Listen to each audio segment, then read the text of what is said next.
ક્યારે વિચાર્યું છે કે અમુક લોકો માટે સફળતા આટલી સહેલી કેમ લાગે છે? વેલ, આજે આપણે પંડિત શ્રીરામ શર્મા આચાર્યજીના શીખવેલા રસ્તા પર ચાલીને સફળતાના કેટલાક ઊંડા રહસ્યોને સમજવાની કોશિશ કરીશું. તો ચાલો સાથે મળીને જાણીએ કે સાચી સફળતા મેળવવા માટે શું કરવું જોઈએ. આપણે કોણ છીએ? શું આપણે ખાલી સપનાના મહેલ બનાવનારા છીએ કે પછી હકીકતને ઘડનારા શિલ્પકાર? જુઓ, આ બે ચિત્રો વચ્ચે જે ફરક છે ને, એ જ સફળતા અને નિષ્ફળતા વચ્ચેની બહુ પાતળી ભેદરેખા છે. એક તરફ ખાલી વિચારો છે અને બીજી બાજુ છે મહેનત, પરસેવો અને પરિશ્રમ. તો ચાલો શરૂઆત કરીએ પહેલા અને સૌથી અગત્યના સિદ્ધાંતથી. કોઈપણ સિદ્ધિનો પાયો શું છે? એ છે સતત કામ કરતા રહેવું. કારણ કે સફળતા છે ને, એ કોઈ કલ્પનાની દુનિયામાં નથી મળતી, એ તો કામમાં જ દેખાય છે. આચાર્યજીનું આ વાક્ય કેટલું સચોટ છે નહીં? વિચારો તો, એ તો બધાના મગજમાં આવે છે, ખરું ને? પણ સફળ કોણ થાય છે? એ જ જે એ વિચારોને હકીકતમાં બદલવાની હિંમત રાખે છે. બસ આ જ છે સફળતાનો પહેલો અને સૌથી મૂળભૂત નિયમ. ખબર છે, જીવનની સૌથી મોટી કરુણતા શું છે?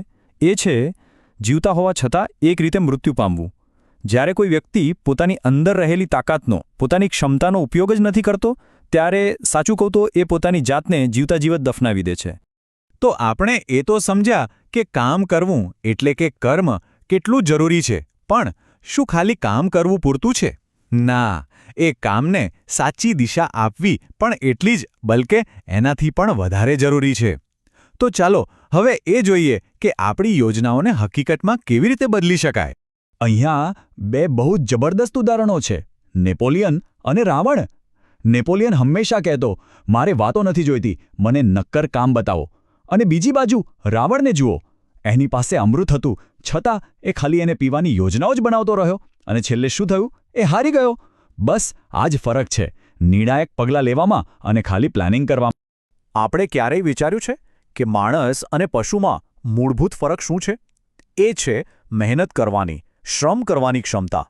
આ શ્રમ જ એ એન્જિન છે જે આપણને એક જગ્યાએ ઊભા રહેવાથી આગળ વધવા તરફ ધકેલે છે. આ ટાઈમલાઈન જુઓ, એ આપણને આખી માનવજાતની સફર બતાવે છે. કેવી રીતે આપણે ઝૂંપડીઓમાંથી મોટા મોટા મહેલો સુધી પહોંચ્યા, કેવી રીતે વસ્ત્રો વગરની હાલતમાંથી આજે સુંદર કપડાં પહેરીએ છીએ. આ બધો ચમત્કાર કેવી રીતે થયો? ફક્ત ને ફક્ત સતત મહેનત અને પરસેવાના કારણે. ઓકે, તો સફળતા મળી ગઈ, પણ શું ત્યાં બધું પૂરું થઈ ગયું? ના, સફળતા મેળવવી એ એક વાત છે અને એને ટકાવી રાખવી એ તદ્દન બીજી વાત છે. ઘણીવાર કેવું થાય કે આપણે ટોચ પર પહોંચીને સંતોષ માની લઈએ છીએ, આરામ કરવા લાગીએ છીએ. પણ એક વાત હંમેશા યાદ રાખજો, જે દિવસે શીખવાનું બંધ કર્યું, સમજી લો કે એ જ દિવસથી નીચે પડવાની શરૂઆત થઈ ગઈ. તો સવાલ એ છે કે એકવાર સફળતા મળી જાય પછી શું? શું ત્યાં જ અટકી જવું જોઈએ કે પછી એ પ્રગતિના રસ્તા પર આગળ ને આગળ વધતા રહેવું જોઈએ? શું લાગે છે? આ સ્લાઇડ એકદમ સ્પષ્ટ ચેતવણી આપે છે. જુઓ, સફળતાનો નશો બહુ ખતરનાક હોય છે. જો આપણે શીખવાનું બંધ કરી દઈએ, પોતાની જાતને બહેતર બનાવવાનું છોડી દઈએ, તો પછી નીચે પડવાનું નક્કી જ છે. આટલી મહેનત કરીને જે મેળવ્યું એને આમ વેડફી તો ન જ શકાય, ખરું ને? તો અત્યાર સુધી આપણે શું સમજ્યા કે સફળતા માટે કામ, પ્લાનિંગ અને સતત શીખતા રહેવું કેટલું જરૂરી છે.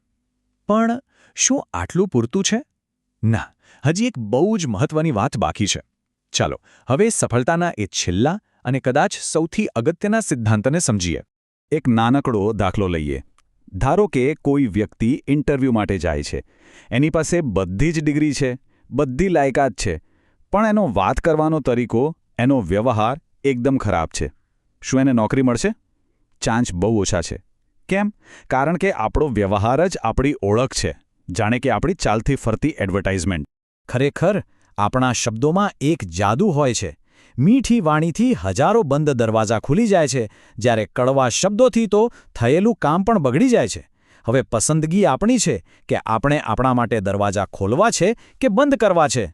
અને અંતે આ એક વાત હંમેશા યાદ રાખવા જેવી છે. આ વાક્ય આત્મનિર્ભરતા અને પોતાના પ્રયત્નોનું મહત્વ ખૂબ સરસ રીતે સમજાવે છે. આ એકદમ સીધું ગણિત છે. જો જમણા હાથમાં મહેનત હશે, પરિશ્રમ હશે, તો ડાબા હાથમાં સફળતા આવવાની જ છે, એની ગેરંટી છે. તો આ હતા સફળતાના કેટલાક મહત્વના સૂત્રો. પણ એક વાત યાદ રાખજો, ખાલી જાણવાથી કશું નથી થતું. અસલી સફળતા તો ત્યારે જ મળે છે જ્યારે આપણે આ વાતોને જીવનમાં ઉતારીએ છીએ. તો હવે સવાલ એ છે કે આમાંથી પહેલું પગલું કયું ભરવામાં આવશે?